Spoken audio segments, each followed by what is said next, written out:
Hi hello അസ്സാം വലൈക്കും welcome back to my channel. അപ്പോൾ ഇന്നത്തെ നമ്മുടെ റെസിപ്പി അത് തന്നെ ആലിയ ഭട്ടിൻ്റെ മിൽക്ക് കേക്കാണ് കേട്ടോ. ഇത് ട്രെൻഡിങ് ആയിട്ട് എനിക്ക് തോന്നുന്നു ഏകദേശം ഒരു വർഷം കഴിഞ്ഞു. ഞാനിപ്പോഴാണ് ഉണ്ടാക്കുന്നതെന്നേ ഉള്ളൂ.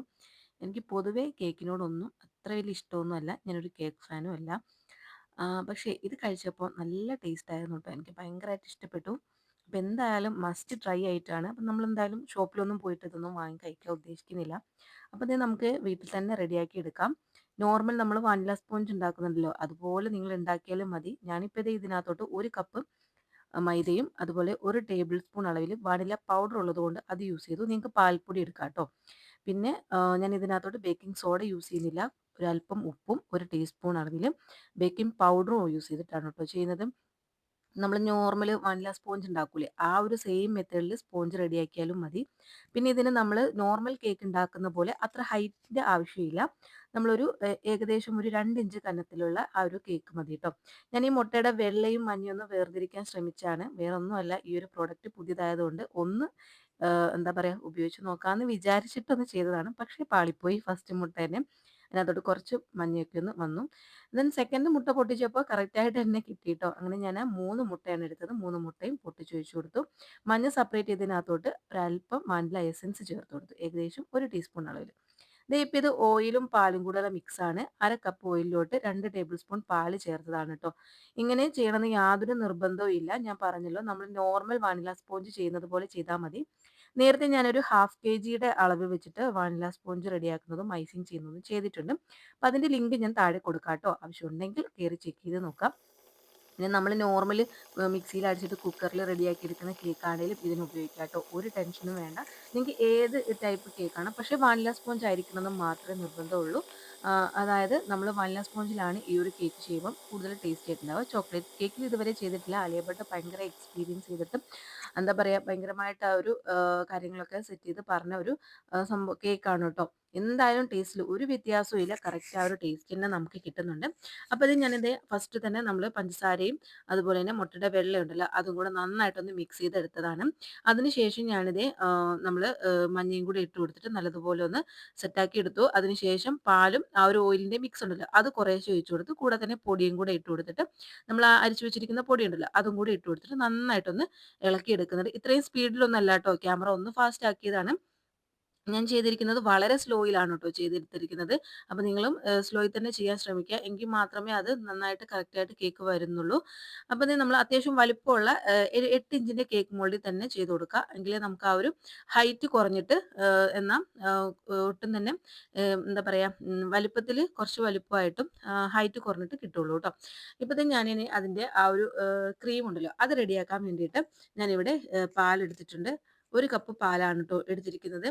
അതിനകത്തോട്ട് നമ്മൾ ചേർത്ത് കൊടുക്കുന്നത് മിൽക്ക് മെയ്ഡാണ്. ഈ ഒരു മിൽക്ക് മെയ്ഡിൻ്റെ ഫുള്ളായിട്ട് തന്നെ ചേർത്ത് കൊടുക്കുക കേട്ടോ.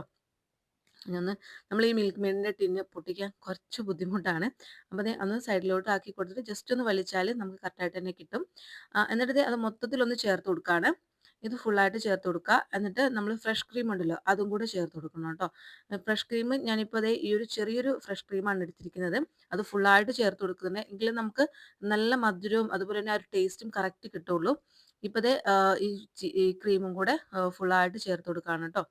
ഇനി ഇതെല്ലാം കൂടെ നല്ലതുപോലെ ഒന്ന് മിക്സ് ചെയ്തെടുക്കണം. ഇതിനകത്തോട്ട് ഇനി വാനില എസൻസ് കൂടെ ചേർത്ത് കൊടുക്കാം. വാനില എസൻസ് ഏകദേശം 1 ടീസ്പൂൺ അളവിലാണ് കേട്ടോ ചേർത്ത് കൊടുക്കുന്നത്. ഓവറായിട്ട് ചേർത്ത് കൊടുക്കണ്ട. അപ്പം നല്ലൊരു കുത്തലുണ്ടാവും. അപ്പോൾ ദേ അതും കൂടെ ചേർത്ത് കൊടുത്ത് നല്ലതുപോലെ ഒന്ന് മിക്സ് ചെയ്തെടുക്കാം. ഇത് നല്ലതുപോലെ മിക്സ് ചെയ്യുന്നതിൽ നല്ലത് നമ്മുടെ മിക്സിയുടെ ജാറിലിട്ടിട്ട് ഒന്ന് അടിച്ചെടുക്കുന്നതാണ് കേട്ടോ ബെസ്റ്റ്. അതിൻ്റെ കാരണം നിങ്ങൾക്കിത് ഇപ്പം കാണാൻ പറ്റും. ഞാനിത് ഇതുപോലെ വിസ്ക് വെച്ചിട്ട് നല്ലതുപോലെ ചെയ്തു. ഇപ്പം നമ്മുടെ കേക്ക് റെഡിയായി വന്നിട്ടുണ്ട്. ഇനിയിപ്പോൾ ദേ അതൊന്ന് ഡീമോൾഡ് ചെയ്തെടുക്കുകയാണ്.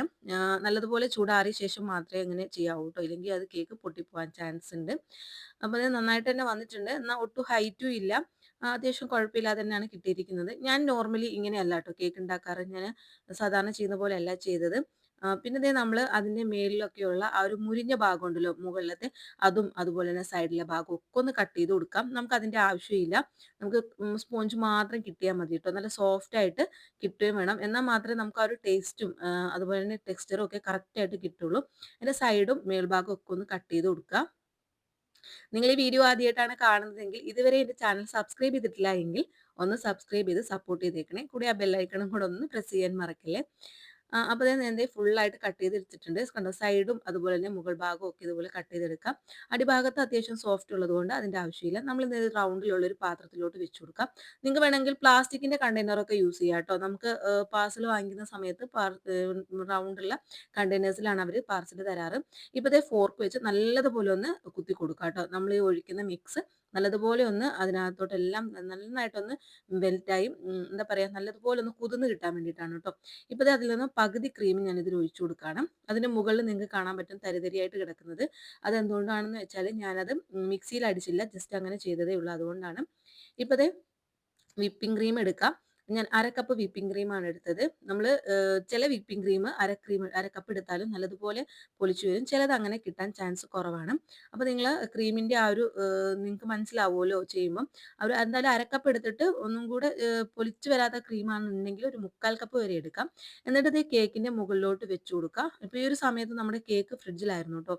ആ ഒരു സമയത്ത് തണുത്ത് നമ്മൾ ആ ഒഴിച്ചിരിക്കുന്ന ആ ഒരു ഫസ്റ്റത്തെ ക്രീം ഉണ്ടല്ലോ അതൊക്കെ ഒന്ന് നന്നായിട്ട് ഇതായി വരും. ഇപ്പോൾ ദേ അതിൻ്റെ ക്രീമൊക്കെ തേച്ച് സെറ്റ് ചെയ്തിട്ട് അതിൻ്റെ മുകളിൽ നമ്മൾ സ്ട്രോബെറിയും അതുപോലെ തന്നെ ബ്ലൂബെറിയാണ് ഇടേണ്ടത്. എനിക്ക് സ്ട്രോബെറി കിട്ടാത്തതുകൊണ്ട് ഞാൻ ചെറി വെച്ച് അഡ്ജസ്റ്റ് ചെയ്തതാണ്. പിന്നെ നമ്മൾ ഒന്ന് ഡെക്കറേറ്റ് ചെയ്ത് കൊടുക്കാം. സ്ട്രോബെറി ആണ് കേട്ടോ ആ ഒരു കേക്കിൽ കാണിക്കുന്നത്. പിന്നെ അത് വെറും ഷോയ്ക്ക് മാത്രമേ ഉള്ളൂ ഫ്രൂട്ട് കാണിക്കുന്നത്. ഇപ്പോൾ ഇത് നമ്മളിത് ഒരു ഏകദേശം 2 മണിക്കൂർ ഫ്രിഡ്ജിൽ വെച്ച് സെറ്റ് ചെയ്താണ്.